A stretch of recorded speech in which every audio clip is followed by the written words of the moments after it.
대학을 가기 위한 수단이면 안 돼요. 부모님의 뜻대로 가게 하는 거는 그렇게 바람직하지 않다.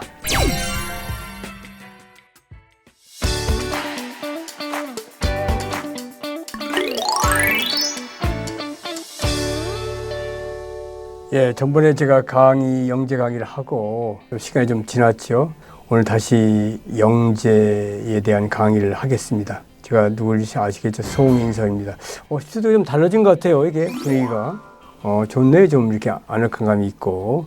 오늘은 영재의 삶과 특징을 전번에 거를 좀 더 심화하고 그런 측면에서 얘기를 하겠습니다. 제가 영재 교육 강의를 상당히 많이 하거든요.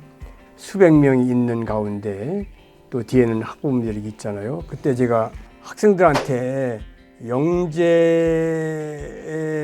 뭐예요? 그러든지 공부는 뭐예요? 물어보면 그 아이들의 대답이 상당히 부정적인 측면이 있어요.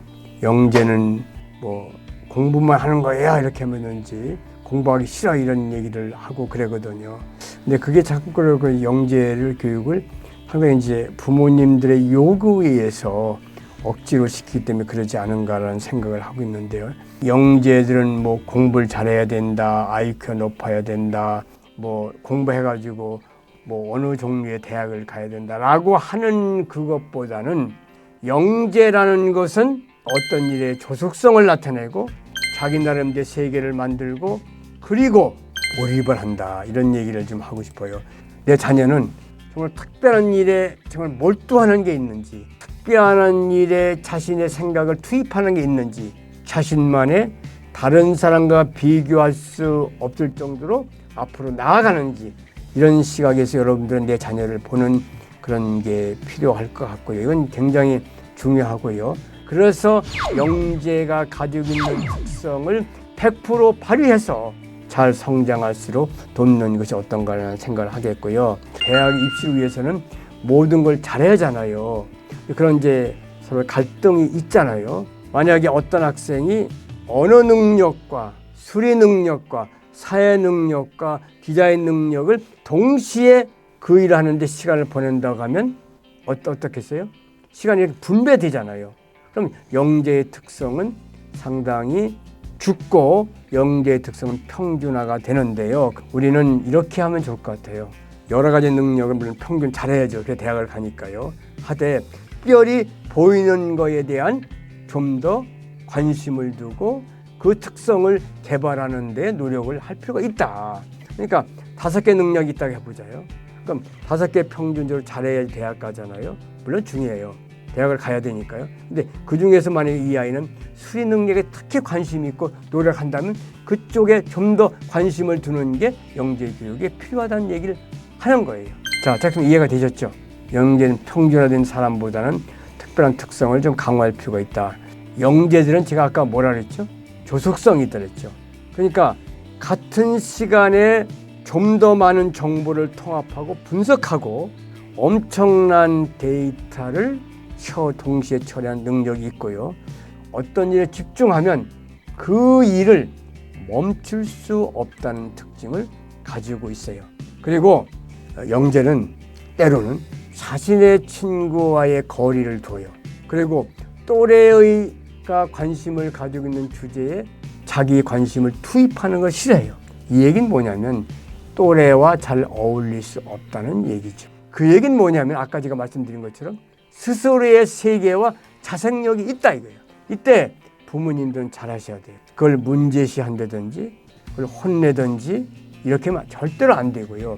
그 영재가 갖는 특성을 알아서 자녀를 이렇게 설득하고 도와주면서 넌 이걸 잘하지 않느냐라고 하는 그런 게 필요하다는 얘기를 제가 분명히 강조하고, 그러니까 부모님은 이 가정에서의 영재 교육을 위해서 상호작용이 굉장히 중요하다는 걸 제가 말씀을 드리는 겁니다. 그리고 영재는 때로는 불안해해요. 자기의 고유한 특성을 찾다 보니까 잘 해결이 안 되고 찾지 못한 불안해하고 그리고 자기에 대한 질문을 많이 해요. 난 유능한가 무능한가 사회에 필요한가 자존감의 혼란일 경우가 있다는 얘기예요. 그럴 때는 부모님이 너무 문제시하지 말고 때로는 그냥 지나가고요. 그리고 그 자녀가 잘하는 부분을 강화시키면서 넌 이거 잘하잖아 라고 하는 부모의 상호작용이 필요해요. 근데 이런 걸 제가 왜 자꾸 강조하냐면 이런 걸 굉장히 많이 경험을 하거든요. 그래서 부모님들은 영재가 갖는 그때 상황을 확인하고 인정을 하고 그에 대한 평가와 비판을 정확히 할 필요가 있다. 그러고 나서 너 혼자 가는 길을 가도록 하는 것이다. 이렇게 저는 얘기를 좀 하고 싶고요. 우리가 영재를 얘기할 때 지능과 또는 창의력, 몰입을 얘기를 해요. 요 세 가지 특성이 몰입이 10개로 치면 5개예요. 5개. 그 다음에 창의력이 3개고 지능이 2개다. 다시 말하면 먼저 빨리 가는 게 2개고 또 스스로의 세계를 만드는 게 3개고 그리고 몰입이다. 이 얘기는 영재의 특성은 역시 몰입이라는 얘기를 제가 강하게 하고 있겠고요. 인간의 특성은 지적인 특성과 정의적인 특성 이렇게 나눠지잖아요. 물론 운동도 있고요. 근데 이 2개의 밸런스가 유지돼야 돼요. 지적인 특성만 자꾸 앞으로 가는 게 아니고 정의적인 특성도 중요하다는 얘기예요. 그러니까 타인과의 관계, 타인의 인정, 타인에 대한 상호작용 이런 것들을 함께하는 것이 필요하다는 얘기 제가 말씀드리고요. 얼마 전에 우리나라 백군의 서울과학고 다니다가 이제 중간에 자퇴원하고 사회적인 이슈를 만든 적이 있잖아요. 영재가 어떤 특성이 유발하다, 뛰어나다는 것 중요해요. 그러나 영재도 사람이 가는 자연적인 성장 과정과 절차가 요구된다는 거예요. 지적인 특성이 있다고 뭐 갑자기 어린아이를 고등학교 넣는다? 그건 조금 문제가 있죠. 그러니까 많이 가더라도 2, 3년, 1년, 2년이지 갑자기 어떤 특별 학교에 들어가는 거는 자연적인 성장과 절차로 볼 때 좀 문제가 있다. 전 그래서 영재 아이는 정의적인 특성과 인정 특성의 조화를 이루고요. 그리고 너무 도약을 하지 말고 자연적인 성장을 할 필요가 있다는 걸 제가 말씀드리고 싶겠고요. 이건 제가 좀 심한 얘기인지도 모르겠는데요. 영재 교육은 대학을 가기 위한 수단이면 안 돼요. 그 자신이 가지고 있는 특성을 개발하는 속에서 개인의 행복을 찾고 인류에 봉사하고 사회에 봉사하는 쪽으로 생각하시면 어떡해요. 제가 처음에 얘기한 대로 부모님들 내 아이가 영재라고 한다면 어떤 게 있어야죠? 빨리 가더라, 자생력이 있더라, 몰입을 하더라. 그러면 그 아이가 가는 길을 부모님이 지나치게 관심 두지 말고 자신의 주관적인 자아가 점차적으로 커가도록 하는 것이지 지나치게 부모님이 관심 둬서 그 행동을 막고 부모님의 뜻대로 가게 하는 것은 자기주도 학습이라는 관점에서 그렇고 개인의 성장을 위해서도 그렇게 바람직하지 않다.